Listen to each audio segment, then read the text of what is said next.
Dit is de eerste start van een midje in Lemmer van de IFK's. En er zit wat meer spanning in, want die start weer helemaal vals.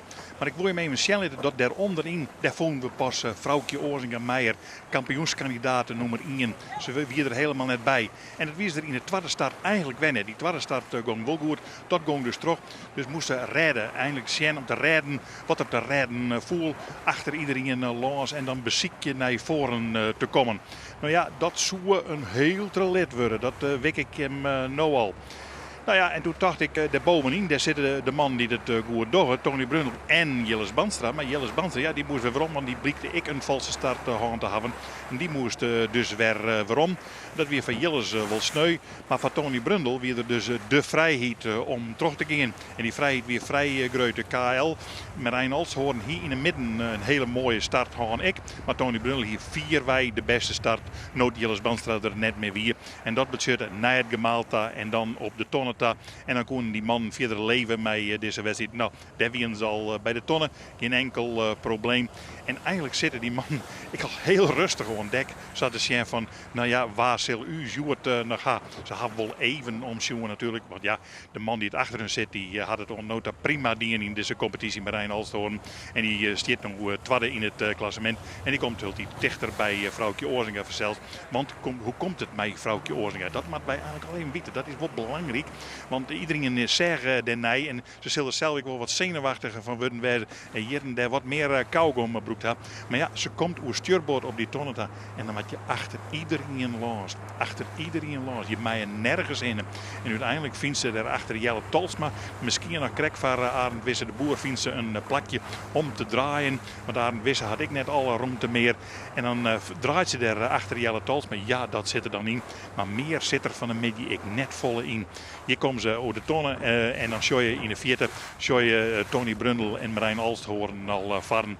Mooi eind voor op vrouwtje Oorzinga. Die dan al weet dat ze er net komen. Nou, Tred leidt zeker heerschop. Had de protestvlaggen erin. Er wie een akkefiets op de start bij de Raderhoek. En daar komt Makkem achterom. Klaas Cuperus doet het prima weer in deze wedstrijd. Met zijn koeltje. En de rest die komt er prachtig achter. Op wij naar de dik in de Lemmer. Met een aantal meesten staan te zien. Maar de meeste zitten op het strand verzeld. Want daar wie het wat meer waar voor. Al wie het nou wel een aardig koeltje om te zien. Van de morgen weer er helemaal geen wien. Maar nou voel het wat daar voor de skippers. En dan zie je, daar leidt 2 ton. En dan mag je al je niet verkiezen. Maar iedereen keer die je bakboords tonnen verzeld. Op wij naar het gemaal en dan in inslag naar de tonnen. Alleen nog Sibo Siesling die het net. Nou, Tony Brundle die het wol. En die had de hele wedstrijd net oorsdien. En eigenlijk had alle skippers dat ik net oorsdien. Ian had wel eens wat bezocht binnen Trottegeen. Maar dat misleerde dan Hildendal. En Tony Brundle die bleef mooi voor oplezen. En Marijn Alshoorn kwam daar achteraan. Nou, maak hem die het ik heel goed in deze wedstrijd. En het Zwarte Wief, ja, dat moet ik eerlijk zeggen, dat maak ik even door haar, want die had een debuut in de A-klasse. En die doen het meer dan voor treffers hier. Die prachtig op dat 4e, 6e plakje. Geen enkel probleem, zielden mooi mee. Nu weet ik wel, er gebeurt ik net zo volle, want deze man doet ik prima. Lucas Bouwmer zit ik altijd voorin.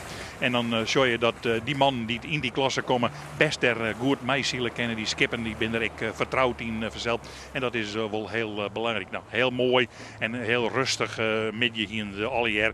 En dan mooi van het winstje weer naar de Lemmerta. En dan weer omheug naar het Gemaal en dan naar de tonnen. En zo zie je dan wat achter de koron. Nou, Marijn Alshoorn, zou die nog wat met Tony Brundle kennen. Maar ja, daarachter zo, ze kennen Lieke Heug en ze kennen Lieke Hut. Dus dat betekent dat Tony Brundle gewoon voorbloedt.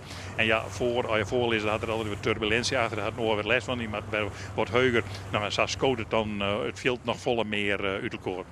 Dit scootje, de jonge Jasper. Maar de man die dus nou dadelijk begrootje zal, Siep Meijer, is 5 keer kampioen geweest. En zijn dochter zou graag voor de 6e keer met dit skip dwaan willen.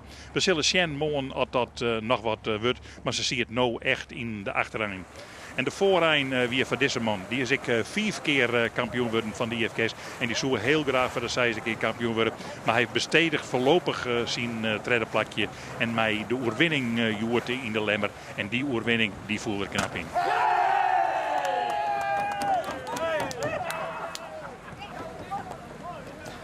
Voor de volledigheid nog even de uitslag. Ja, zat hier op een Lemmer even op de kaart. Op 1 dus Tony Brundle. Op 2 Marijn Alshoorn. 3 Sikke Heerskop.